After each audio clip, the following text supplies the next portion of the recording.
అందరికీ నమస్కారం. రఘురామ్స్ గాంధీగిరి యూట్యూబ్ ఛానల్కి స్వాగతం, సుస్వాగతం. ఈరోజు మనం తీసుకున్నటువంటి అంశం సెల్ఫ్ రెస్పాన్సిబిలిటీ ఎంతవరకు మన గెలుపుకి కారణం అవుతుందన్న దాని గురించి మనం మాట్లాడదాం. మనిషి బాధ్యతాయుతంగా కనుక పనిచేస్తే ఖచ్చితంగా విజయాన్ని సాధించగలుగుతాడు. ప్రస్తుత సమాజంలో ఈ బాధ్యత లేకపోవటమే చాలా ప్రధానమైనటువంటి కారణం అపజయానికి.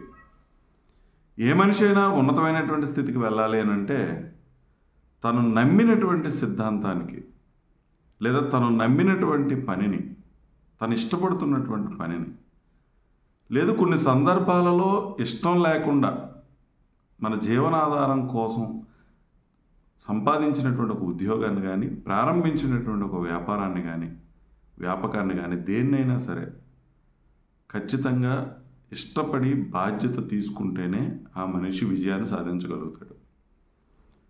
ఎవరో ఏదో చెబితే చేద్దామని కాకుండా నువ్వు చేస్తున్నటువంటి పని మీద నువ్వు పూర్తిగా బాధ్యత తీసుకోగలిగితే గెలుపు నీ సొంతం అవుతుంది.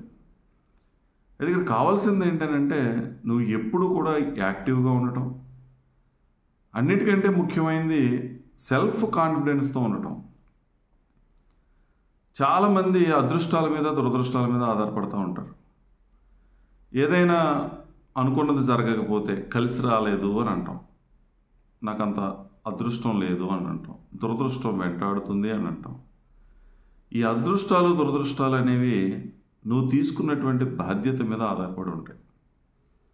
ఎవరైతే కష్టపడతారో, హార్డ్ వర్క్ చేస్తారో, తను చేస్తున్నటువంటి పనిని ప్రేమిస్తారో, కొంతమంది తనకు నచ్చినటువంటి పనిని చాలా ఇష్టపడి చేస్తారు, బాధ్యతగా చేసినట్టుగా అనిపిస్తారు. ఎవరైతే ఇష్టాయిష్టాలతో సంబంధం లేకుండా తీసుకున్నటువంటి పనిని బాధ్యతగా చేయడం నేర్చుకోగలుగుతారో వాళ్ళకి జీవితంలో తిరుగు అనేది ఉండదు. కొన్ని సందర్భాల్లో మనకి ఇష్టం లేనటువంటి పనులు చేయాల్సిన పరిస్థితి వస్తుంది. ఎందుకంటే సమాజంలో రకరకాలైనటువంటి మార్పులు వస్తూ ఉన్నాయి, విపరీతమైనటువంటి టెక్నాలజీలో మార్పులు వస్తూ ఉన్నాయి. మారుతున్నటువంటి కాలానికి అనుగుణంగా మనం కూడా మారాల్సినటువంటి అవసరం వస్తుంది.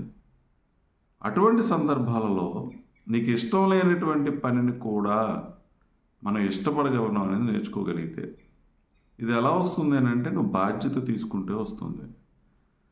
ఎప్పుడైతే బాధ్యత తీసుకున్నావో ఇక నువ్వు ఎట్టి పరిస్థితుల్లోనూ ఫేట్ గురించి ఆలోచించవు.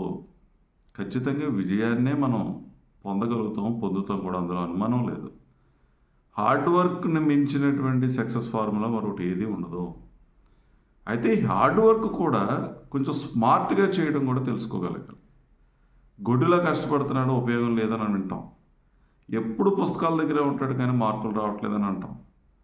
చాలా కష్టపడతాడు కానీ ఎందుకో కానీ ఎదుగు బొదుగు లేదని చెప్తాం. వీటన్నిటికీ కారణం ఏంటనంటే ఒకటి హార్డ్ వర్క్లో చేస్తూనే దాన్ని సాఫ్ట్ వర్క్గా చేయగలడం, స్కిల్స్ నేర్చుకోగలగటం, ఆ పనిని ఎంత సులువుగా చేయగలుగుతామో, ఎంత తక్కువ సమయంలో చేయగలుగుతామో ఆ విధమైనటువంటి నైపుణ్యాలు నేర్చుకోగలగటం. ఇవన్నీ కూడా నువ్వు బాధ్యత తీసుకోవడం మొదలు పెడితేనే వస్తాయి.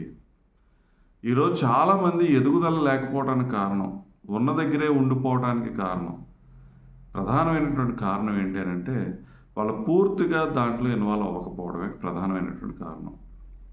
చాలామంది ఏం చేస్తామంటే ఏదైనా చిన్న ఉద్యోగం సంపాదించగలిగి లేదా ఆదాయ వనరు వచ్చేటటువంటి ఒక వ్యాపకాన్నో పెట్టుకున్నప్పుడు అంతటితో సంతృప్తి పడిపోతాం.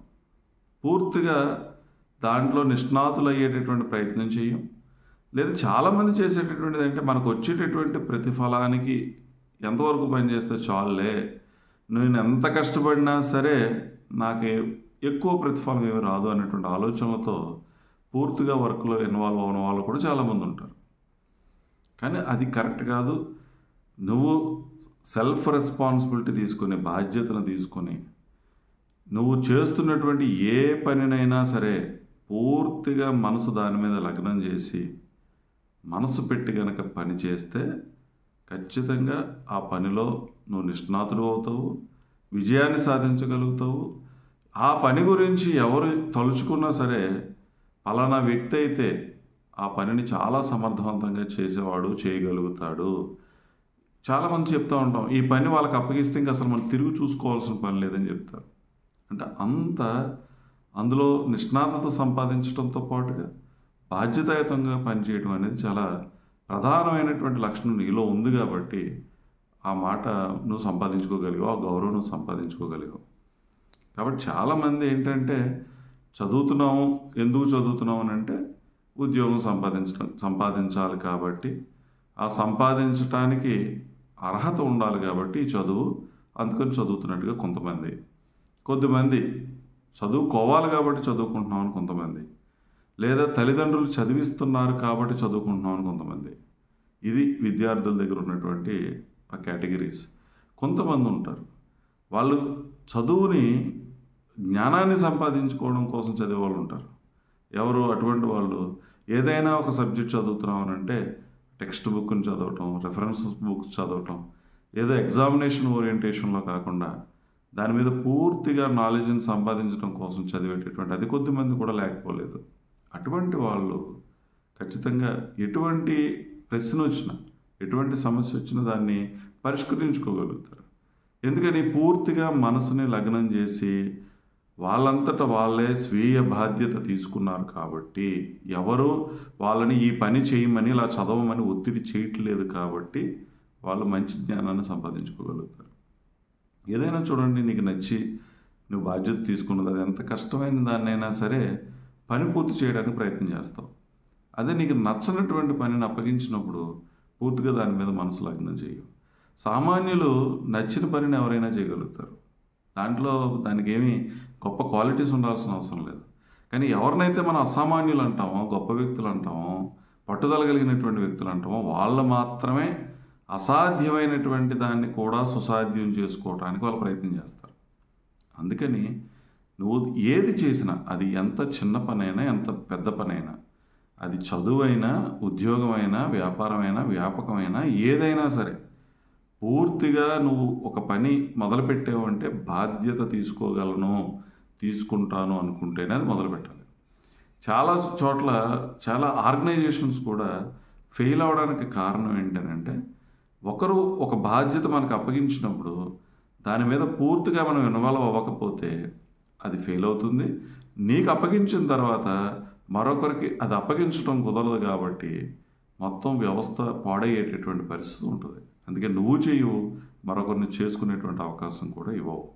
అందుకని నువ్వు చేస్తుంది ఏదైనా సరే పూర్తిగా బాధ్యత తీసుకొని చేయి.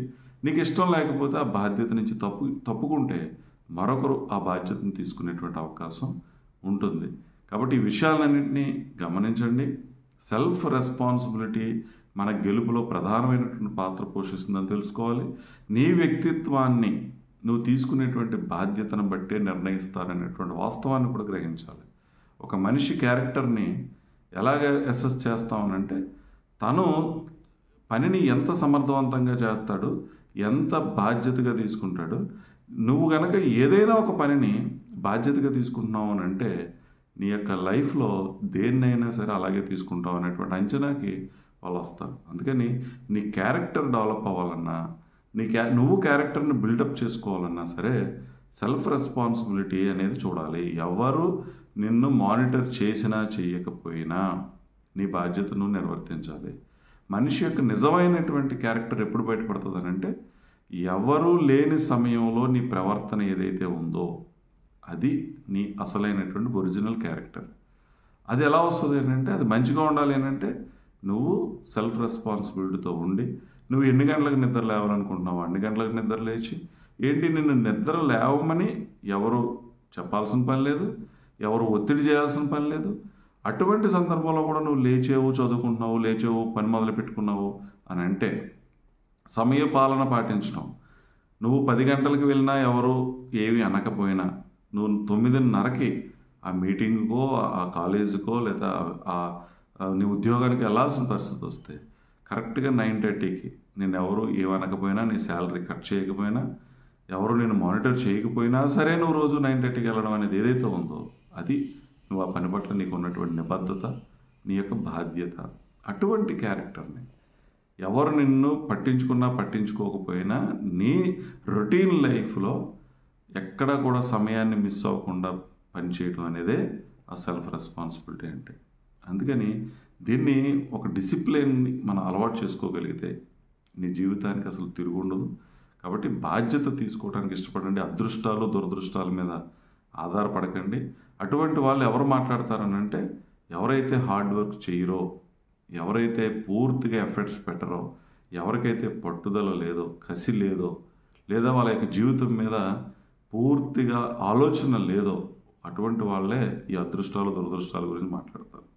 మిగిలిన వాళ్ళందరూ కూడా ఎక్కడ కష్టం వస్తే, ఎక్కడ ఇబ్బంది వస్తే ఆ కష్టాలు ఇబ్బందులు కారణాలు ఎత్తుక్కుంటారు, వాటిని సరి చేసుకునే ప్రయత్నం చేస్తారు, మళ్ళీ ఆ తప్పులు చేయకుండా జీవితంలో ఉన్నతమైనటువంటి స్థితికి వెళ్తారు. కాబట్టి అందరూ కూడా సెల్ఫ్ రెస్పాన్సిబిలిటీని తీసుకోండి, బాధ్యతగా తీసుకోండి. ఎవరు ఏమన్నా అనకపోయినా నీకు నచ్చాలి, ఎవరికి నచ్చినా నచ్చకపోయినా అది అలవాటు చేసుకోవాలి. నీలో కూడా తప్పు నువ్వు ఏదన్నా పొరపాటు చేస్తుంటే చెప్తూ ఉంటుంది, నీ మనస్సాక్షి చెప్తూ ఉంటుంది. నీ మనస్సాక్షిని కూడా కన్విన్స్ చేసుకొని చంపుకొని నువ్వు బ్రతికేస్తున్నావు అని అంటే అది ఖచ్చితంగా నీ లైఫ్కి అది మంచిది కాదు. నువ్వు పతనంలోకి వెళ్ళిపోతావు అనేది గ్యారంటీగా జరుగుతుంది, అందులో ఏ విధమైన అనుమానం లేదు. నీ ప్రయత్న లోపం లేకుండా నువ్వు కనుక ప్రయత్నం చేస్తే గెలుస్తావు. నువ్వు ప్రయత్నం చేయకుండా మాత్రం ఏ గెలుపు కూడా రాదు. కాబట్టి ఈ సెల్ఫ్ రెస్పాన్సిబిలిటీని ప్రతి ఒక్కరు తీసుకుంటారని, తీసుకోవాలని కోరుకుంటూ ఓపికగా ఈ వీడియో చూసిన ప్రతి ఒక్కరికి పేరు పేరున ధన్యవాదాలు తెలియజేస్తూ సెలవు తీసుకుంటున్నాను. ఈ వీడియో మీకు నచ్చినట్లయితే లైక్ చేయండి, షేర్ చేయండి, కామెంట్ చేయండి. మరిన్ని వీడియోల కోసం ప్రక్కనే ఉన్న బెల్ ఐకాన్ ను క్లిక్ చేయండి. నా ఛానల్లో వచ్చే మరిన్ని ఇంట్రెస్టింగ్ వీడియోల కోసం సబ్స్క్రైబ్ చేయండి రఘురామ్స్ గాంధీగిరి యూట్యూబ్ ఛానల్.